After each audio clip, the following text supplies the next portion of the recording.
Picture a world where the Crusaders not only captured Jerusalem, but managed to hold the Holy Land indefinitely, transforming it into the beating heart of a vast Latin Christian empire that expanded deep into the Middle East, North Africa, and even parts of Anatolia.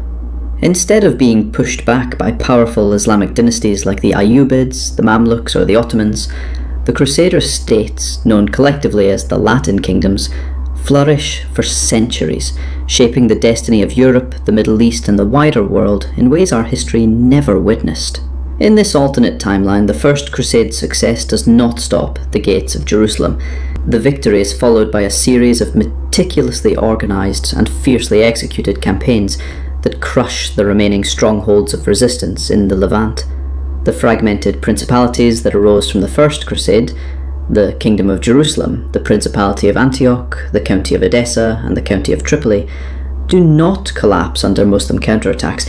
Instead, they are consolidated into a coherent federation of Latin states. Powerful castles like Crac des Chevaliers and Margat are not isolated fortresses, but become hubs of a vast network of military roads, supply lines, and trade routes, protected by disciplined, permanent Crusader armies.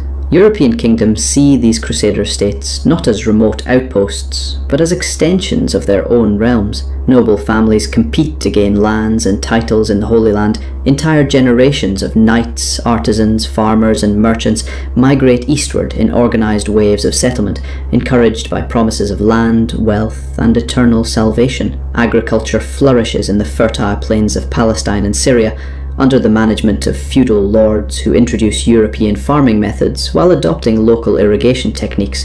Vineyards, olive groves, and wheat fields feed armies and cities alike. The Latin kingdoms soon realised that to hold such a vast and culturally complex region, brute force alone will not suffice. Clever diplomacy becomes as crucial as the sword. Crusader rulers forge alliances with local Christian communities, Armenians, Maronites, Copts, granting them protection and a stake in the new order. They also adopt pragmatic policies towards Muslim and Jewish populations. Taxation, restricted autonomy, and conversions coexist with periods of tolerance, intermarriage, and cultural exchange.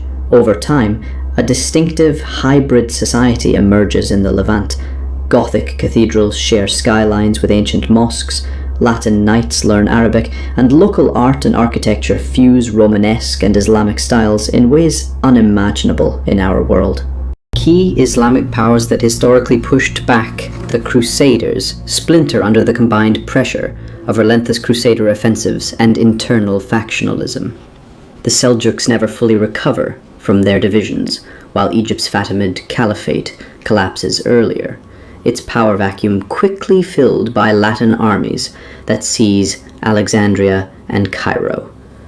These cities become jewels of the Crusader Empire, thriving cosmopolitan centers where European merchants trade spices, silk, and knowledge with caravans from India and caravels from Venice.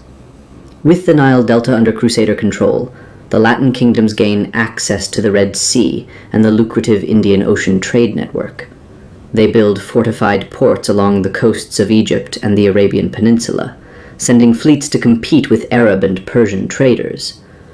Venetian, Genoese, and Pisan merchants, already dominant in Mediterranean commerce, establish permanent enclaves in these ports, funneling unimaginable wealth back to Europe and reinforcing the Crusader strongholds with ships, soldiers, and supplies. Back in Europe, the Catholic Church's prestige soars to heights unseen even in our timeline. The Pope, now the spiritual head of an empire that stretches from the Atlantic coast to the banks of the Tigris, holds sway over kings and emperors. The papacy consolidates its authority through a network of Crusader bishops, military orders like the Knights Templar and the Hospitallers, and a steady flow of relics, tributes, and tithes from the Latin East. Monastic orders flourish, founding schools, hospitals, and libraries that preserve and translate not just Latin texts, but also the vast corpus of Greek, Persian, and Arabic scholarship encountered in the East.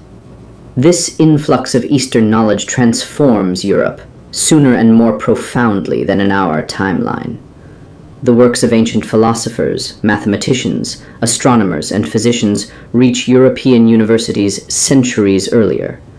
Contact with Persian scientists and Indian mathematicians accelerates developments in navigation, astronomy, and medicine. The seeds of the Renaissance sprout, not in the city-states of Italy alone, but also in the thriving cities of Outremer, where scholars debate Aristotle and Avicenna under the shadow of towering cathedrals and minarets alike. But this Latin Christian dominion comes at a cost.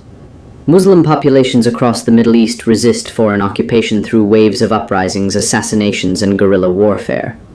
Secret orders like the Hashashin find new targets among Crusader lords and bishops.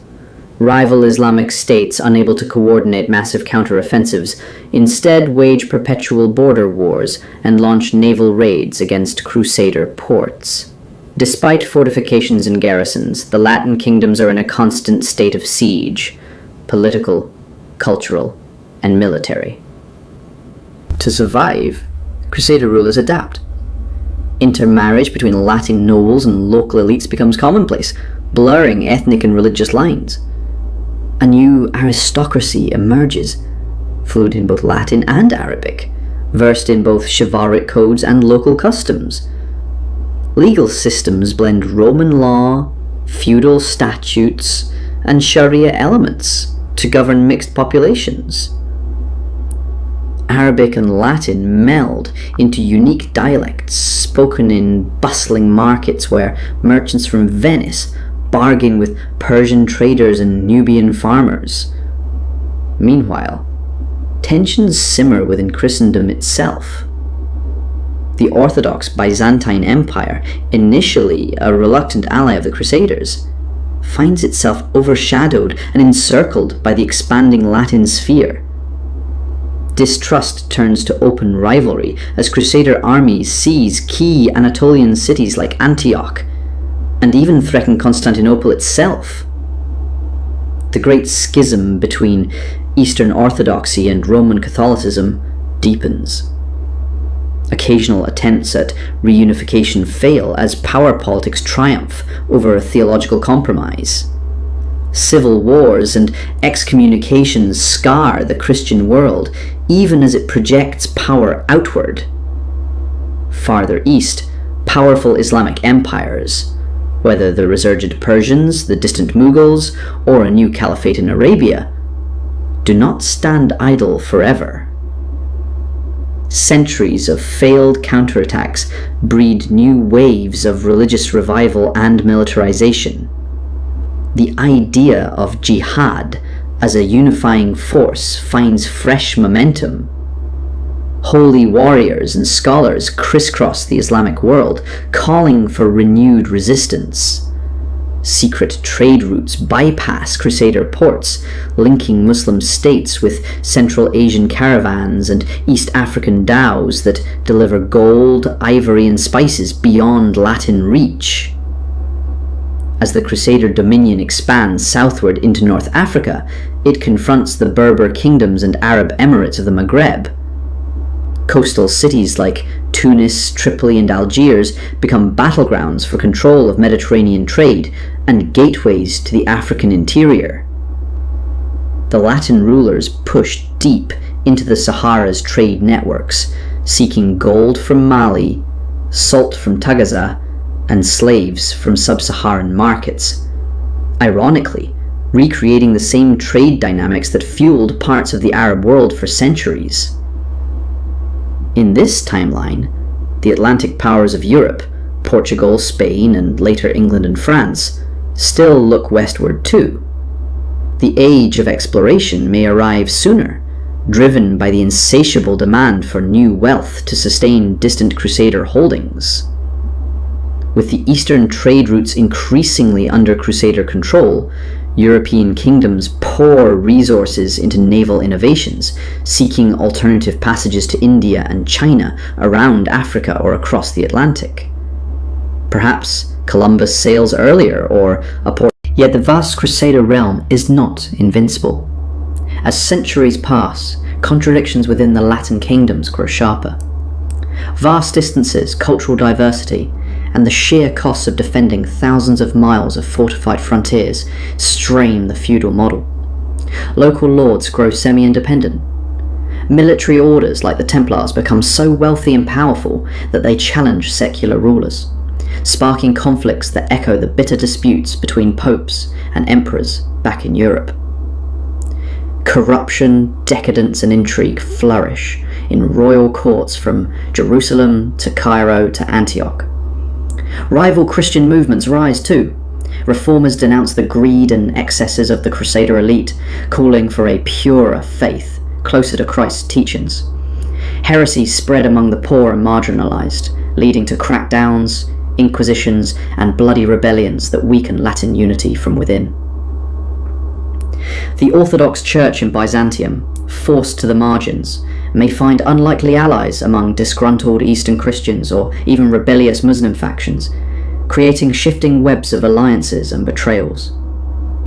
Would this Latin Christian empire survive the Mongol invasions that swept across Asia in the 13th century? In this alternate history, the Mongols might find the Crusader states a more formidable opponent than the fragmented Islamic polities they faced in our world. Perhaps the Mongols ally with the Crusaders against mutual Islamic enemies, or perhaps they sack the Latin cities with the same ferocity they unleashed on Baghdad. A Crusader-Mongol alliance could radically reshape the balance of power from the Middle East to China, blending Western chivalry with steppe warfare in terrifying ways. As gunpowder technology spreads from China westward, the Crusader states must modernize or perish. Castles give way to cannon forts, knights to musket-wielding infantry. European and Middle Eastern engineers collaborate to design formidable new weapons. Massive standing armies replace feudal levies, demanding centralized taxation and bureaucracy. The once feudal Crusader realm evolves into something resembling an early modern colonial empire, part medieval kingdom, part mercantile power, part multicultural federation, struggling to hold itself together. By the dawn of the Renaissance, the world looks utterly transformed. Europe, enriched by centuries of trade and conquest, bursts into an age of exploration, science, and artistic brilliance far earlier than in our timeline. The Middle East, once the cradle of Islamic empires, is a checkerboard of Crusader provinces, client states, and rebellious hinterlands. The Orthodox world survives in uneasy coexistence with its Latin rivals, while Persia and India scheme to reclaim lost influence. North Africa is divided between Latin coastal cities and resilient Berber confederations in the interior. Would the Protestant Reformation ever happen in this world? Or would the Catholic Church's power, so deeply entrenched and legitimized by its hold over Jerusalem and the holy sites, suppress dissent before it can spark revolutions? If reform does come, perhaps it erupts not in Wittenberg, but in Cairo or Damascus, cities where Latin priests clash daily with the realities of governing diverse, restive populations. In the Americas, European expansion brings the same tragedies of conquest, disease, and colonization, but the cultural influences are different. Settlers from the Latin East bring not just Western European languages and customs, but the hybrid traditions of Outremer. Arabic phrases slip into Spanish or Portuguese. Gothic arches stand alongside minaret-inspired towers in colonial cities from Mexico to Peru. Centuries later, as the modern age dawns, the legacy of a fully successful crusade is written into the maps, languages, and faiths of billions. The Holy Land remains a mosaic of cathedrals, mosques, and synagogues, its conflicts never fully resolved, but shaped by centuries of coexistence and struggle. The question of identity, who is Latin, who is Arab, who is Christian, who is Muslim, defies easy answers in a world where cultures and bloodlines have mingled for generations. In the end, this alternate history reminds us that no outcome in the past was inevitable. The Crusades could have succeeded far beyond what we know, reshaping not just the Middle East, but the trajectory of Europe, Africa, and Asia too. Yet even in this imagined triumph, new conflicts, contradictions, and dreams would rise from the ashes of old empires. For every sword raised in conquest, there are always voices calling for understanding, rebellion, or change. History, whether real or imagined, is always more complex than any single crusade, caliphate, or kingdom could ever hope to contain. And so we ask, what if the Crusades had fully succeeded? What if Gothic towers stood guard over the pyramids? What if the call to prayer echoed through cathedrals built on desert sands? What if knights, monks, merchants, and mystics had carved a Latin cross deep into the heart of the ancient world, only to find that the land, its people, and its spirit would forever transform the conquerors in return? This is the real history, and this is how different our present might look if the tides of the medieval world had turned just a little more in favour of the cross. If you'd like, I can make this even longer, adapt it for narration, or translate it too. Just say yes, expand more, make it for voiceover, or translate to Urdu, and I'll craft it for you.